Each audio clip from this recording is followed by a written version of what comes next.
Olá pessoal, tudo bem? Sou o professor Juliano, professor de arte. Vamos falar essa aula sobre o pós-impressionismo. Pós-impressionismo, ele ocorreu na França entre os anos de 1880 e 1905, o seu auge. Foi um pouquinho mais, um pouquinho menos. E veio praticamente depois do impressionismo, mas eles não eram mais impressionistas, mas seguiam com esse rompimento do impressionismo, contra a arte tradicional, contra o que estava sendo feito antes dos impressionistas, mas trabalhando de uma forma diferenciada. De teoria do pós-impressionismo, só um slide, mas artistas fantásticos participaram desse movimento. A gente vai falar sobre esses 5 durante a aula: Serrault, Paul Cézanne, Gauguin, Toulouse-Lautrec e Vincent van Gogh. São artistas magníficos da mesma época, que trabalhavam juntos, se conheciam, conversavam, e são os artistas principais do pós-impressionismo.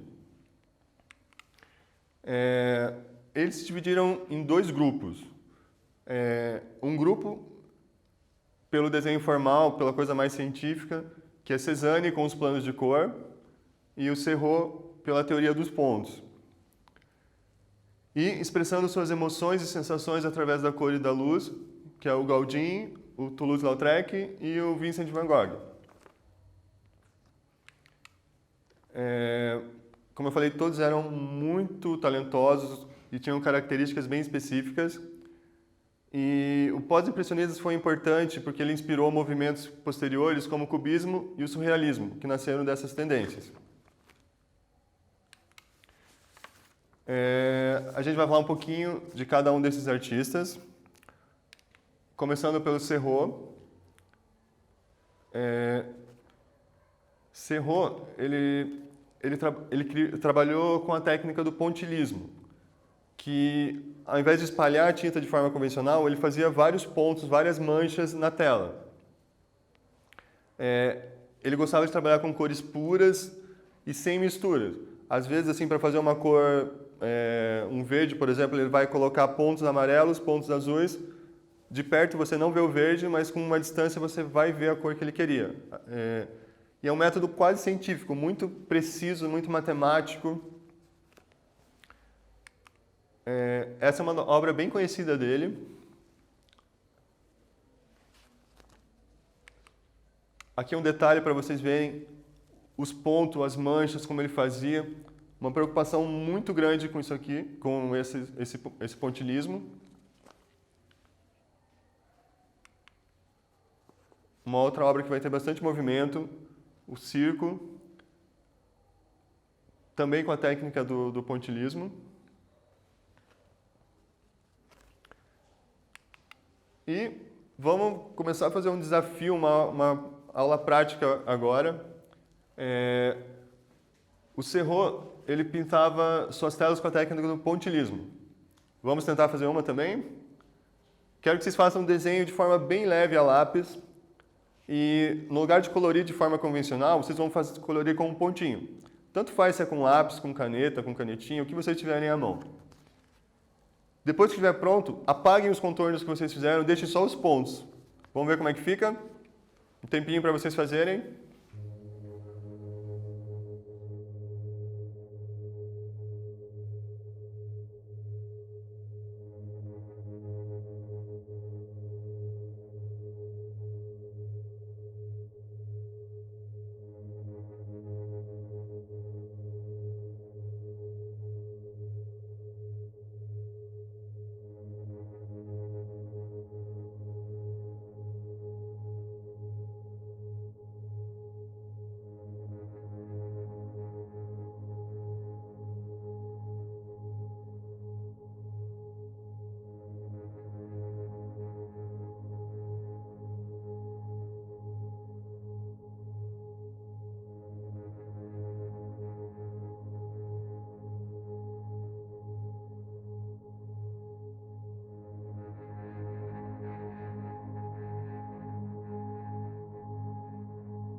Então, gente, ficou legal?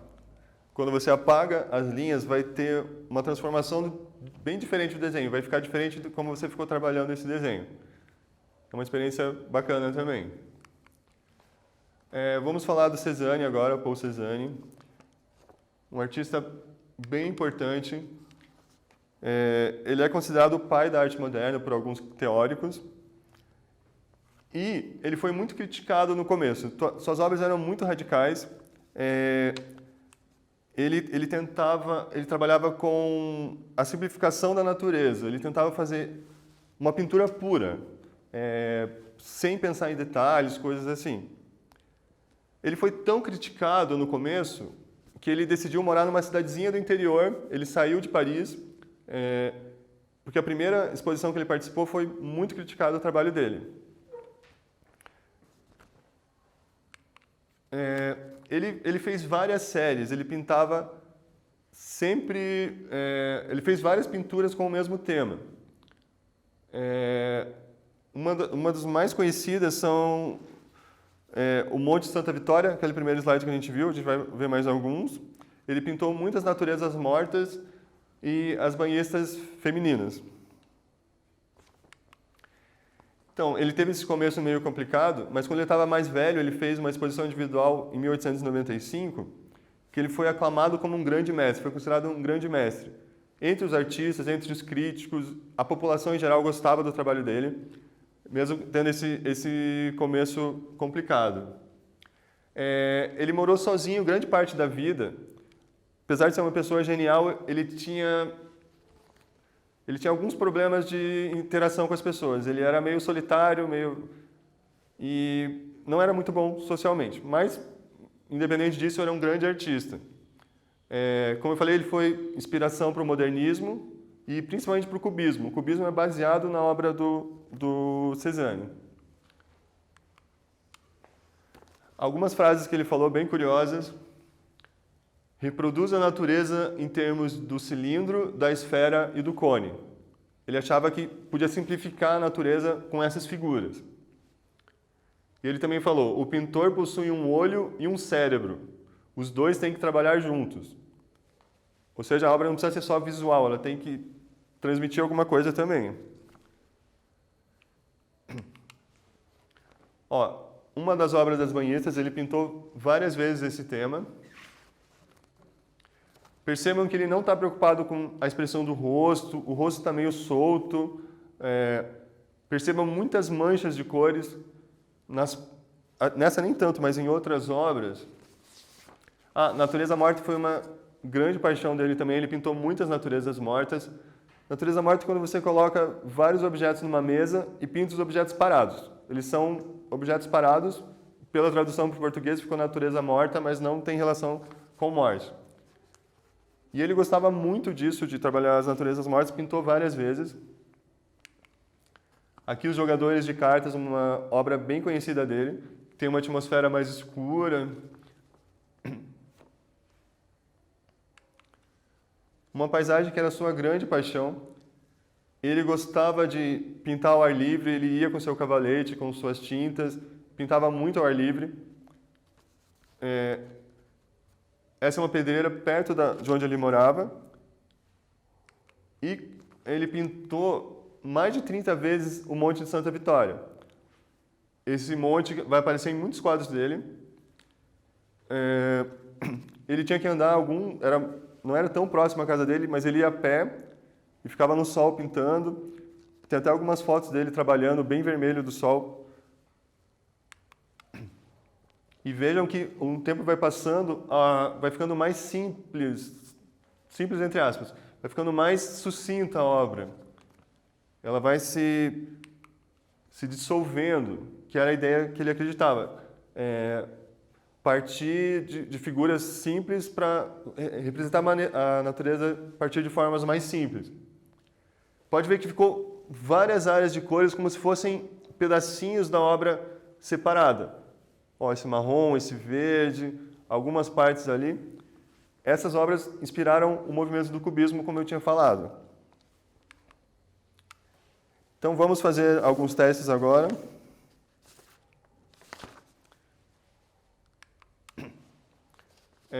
o artista pós-impressionista Georges Sarraut desenvolveu uma técnica de pintura extremamente científica chamada de alternativa A, claro-escuro, alternativa B, pontilhismo.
Então, gente, o Sarraut trabalhou com uma técnica própria chamada pontilhismo. Resposta certa, alternativa B, pontilhismo.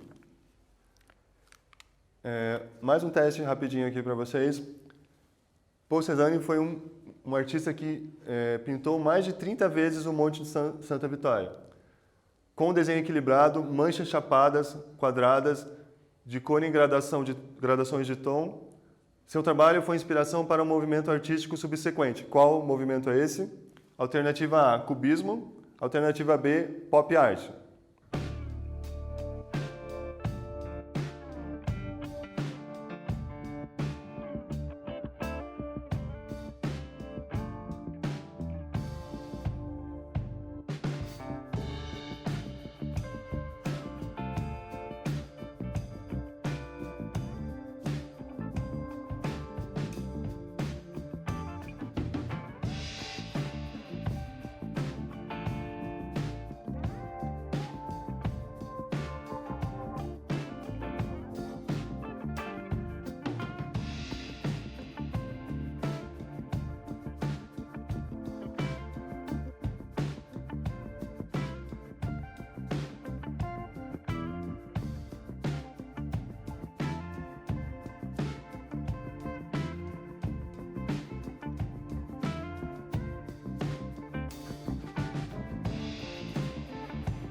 Então, pessoal, Cézanne ele foi um artista bem importante e inspirou um movimento artístico, que era, alternativa certa, alternativa A, cubismo. Dando continuação à aula, a gente vai falar do Gaudí, um artista que tem um trabalho bem curioso, bem pitoresco. Ele morou em várias partes do mundo. Ele passou a infância no Peru, morou uma época no Tahiti. Ele foi marinheiro por 6 anos, viajando por vários países. E, finalmente, ele mudou-se para Paris e ficou até o fim da vida em Paris. Ele virou um corretor de valores. Ele não era artista. E um certo dia, ele começou a pintar como passatempo aos domingos. E acabou desenvolvendo esse trabalho, gostando desse trabalho. Diferente dos outros artistas do movimento, ele era autodidata, ele não fez faculdade. E sua pintura foi definida como um primitivismo exótico. Cores vivas para expressar a emoção, formas simplificadas em cores não naturais, contornos fortes em padrões rítmicos. É quase uma obra ritual, uma obra primitiva mesmo, tribal. Aqui uma outra obra dele. Vocês percebam os títulos. Ele dava título dessa palavra da época que ele morava no Tahiti. E a tradução é Primavera Sagrada, mas está na língua nativa e ele colocava a tradução junto. Sempre muito vivo, com muitas cores. Aqui uma outra obra dele, também bem conhecida.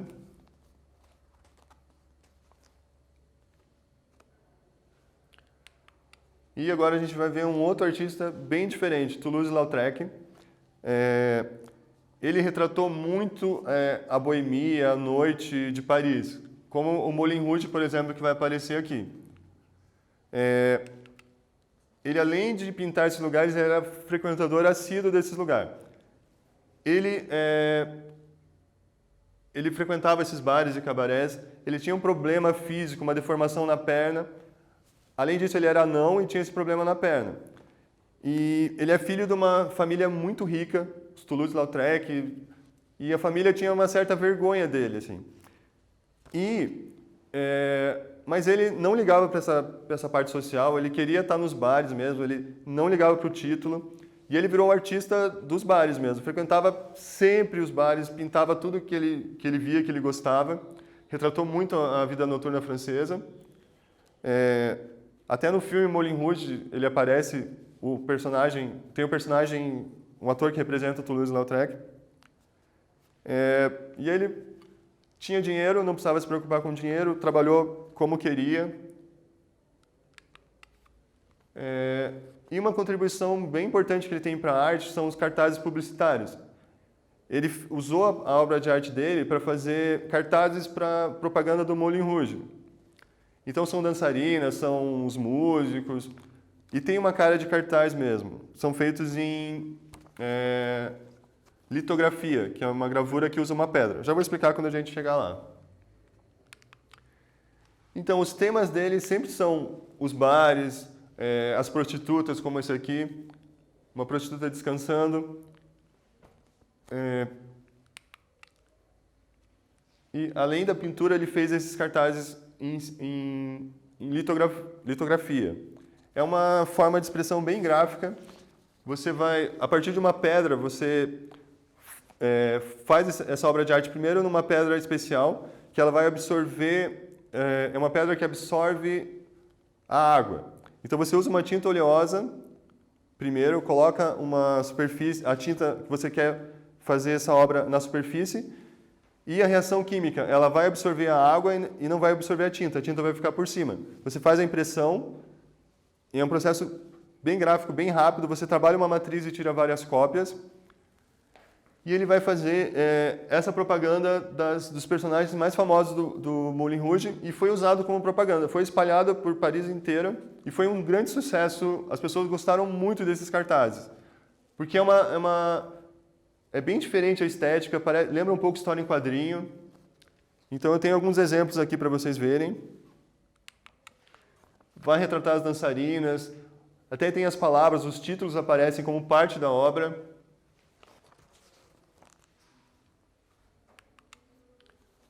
Aqui, por exemplo, Jane Avril, o nome dessa dançarina. E olha a curiosidade, ele faz aqui o cabo do violoncelo, faz uma moldura que deixa a figura... Está em primeiríssimo plano aqui o violoncelo, mas a figura principal está lá no fundo. E mais uma da trupe das dançarinas da época. Ele não tinha uma preocupação, ele gostava muito de fazer essas dançarinas, essas prostitutas cansadas. Então, propositalmente, ele faz uma cara meio... acho que não está gostando muito. Vamos lá para mais um teste. Qual foi a maior contribuição artística de Toulouse-Lautrec nas artes gráficas? Alternativa A, cenas de dança. Alternativa B, registros da população da época. Alternativa C, cartazes artísticos para propaganda. Ou D, criação do pontilhismo. Vamos lá?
Então, gente, pensaram? Qual a maior contribuição de Toulouse-Lautrec para a arte? A resposta certa é a alternativa C, os cartazes artísticos para propaganda. Tem uma sugestão que eu dou para vocês, pesquisem a técnica litografia. É bem bacana, vocês vão gostar. Próximo artista que a gente vai trabalhar, Vincent van Gogh. Você já deve ter ouvido falar dele, é um artista bem conhecido. Aqui está a obra Girassóis. Uma curiosidade, a gente fala Van Gogh, mas a pronúncia correta não é essa. É um nome holandês bem difícil de pronunciar. E ele achava que ninguém ia conseguir falar o nome dele. Por isso ele assinava sempre Vincent, que é o primeiro nome. Mas ele ficou tão conhecido, tão famoso, que todo mundo chama de Van Gogh mesmo. Ele foi um pintor muito pobre, sofreu muito financeiramente. Oh, meu Deus. Ele só foi reconhecido depois de morto. Ele tinha um estilo próprio de pintura, pintava de forma apaixonada, vibrante, com pinceladas agitadas em espiral. Em toda a vida dele, acho que ele vendeu 2 ou 3 quadros só. Ele teve muito problema financeiro. Ele foi patrocinado pelo irmão. Ele tentou trabalhar, mas ele não se ajustou socialmente. Ele não tinha... ele tinha alguns problemas psicológicos. Mas não deixa de desmerecer o trabalho dele. É um grande artista. Ele conseguiu captar o movimento, conseguiu captar as luzes. Essa obra, por exemplo, Noite Estrelada, ele vai conseguir fazer o movimento do vento e a luz das estrelas e da lua. Uma obra incrível.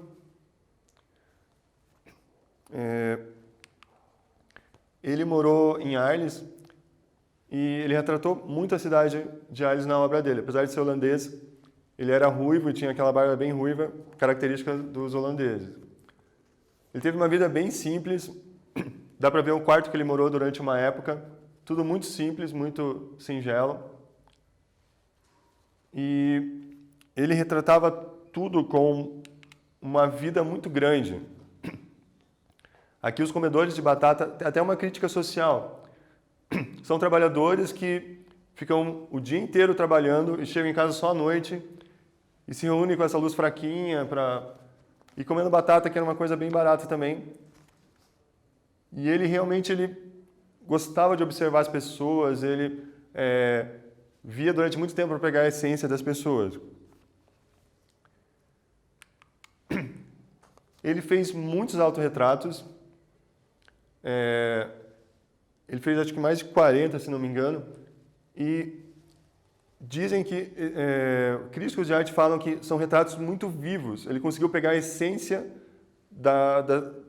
a essência dele, conseguiu colocar nos quadros. Esse olhar, a maneira como ele está olhando, e essas pinceladas com muito movimento que ele dá no trabalho dele. Olha isso daqui, uma obra bem viva.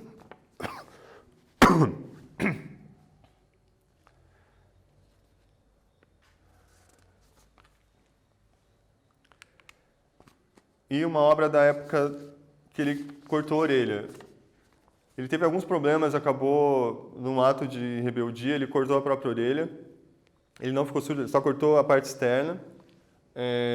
Ele aparece no autorretrato com essa atadura. E, como eu falei, ele foi muito ajudado pelo irmão Theo, que além de contribuir financeiramente, eles trocaram muitas cartas. A gente conhece o trabalho do Van Gogh pelas cartas que ele trocou com o Theo. Elas foram publicadas em livros já. E a gente sabe das perturbações, ele tinha problemas psicológicos muito fortes. Na época não tinha esse tratamento que tem hoje. E essa foi a última obra que ele pintou, Corvos no Campo de Trigo. Ele foi lá, pintou essa paisagem e ele acabou se matando nesse local. Ele foi até ali e se matou. Então ele pintou a própria morte, conseguiu pintar a própria morte numa pintura. Até fez os corvos voando. Ele teve, como eu falei, muitos problemas assim, e chegou um ponto que o irmão não podia mais patrocinar ele, não tinha condições financeiras para patrocinar ele. E ele falou isso em carta, e ele, nesse desespero, acabou se matando. Mesmo com esse final trágico, com todos esses problemas, a obra dele é reconhecida até hoje. Em vida ele não teve esse reconhecimento, mas estudamos Van Gogh até hoje, vamos continuar estudando. Um artista fantástico. A gente vai fazer mais alguns testes.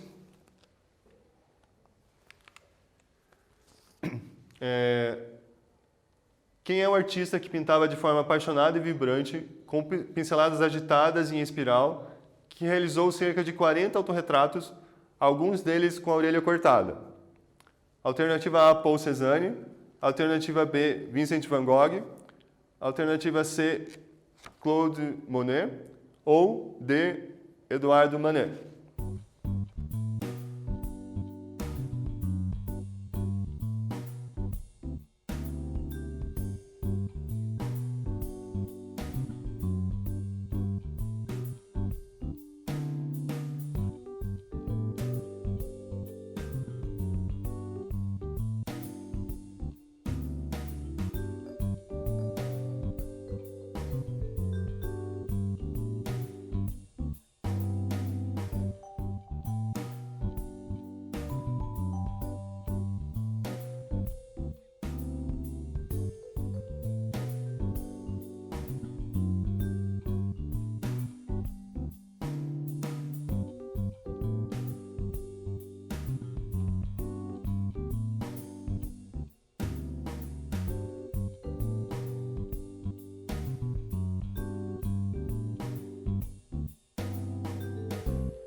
Então, gente, qual é esse artista que trabalhava de forma apaixonada e vibrante, fez mais de 40 autorretratos? Alternativa certa, Vincent van Gogh. Um último exercício para a gente fechar a aula. Nessa aula a gente falou dos 5 artistas principais do pós-impressionismo: Georges Seurat, Toulouse-Lautrec, Paul Cézanne, Paul Gauguin e Vincent van Gogh. Vou pedir que vocês façam um pequeno resumo das características e histórias de cada um deles. Usem seu resuminho aí, vejam o que você viu de cada artista, qual que você gostou mais. Aproveite para colocar isso no papel. Vamos lá?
Então, gente, voltando, foi legal? Pegaram as características principais. Então é isso, gente. Obrigado pela aula. Continuamos na próxima aula. Se cuidem. Isso aí.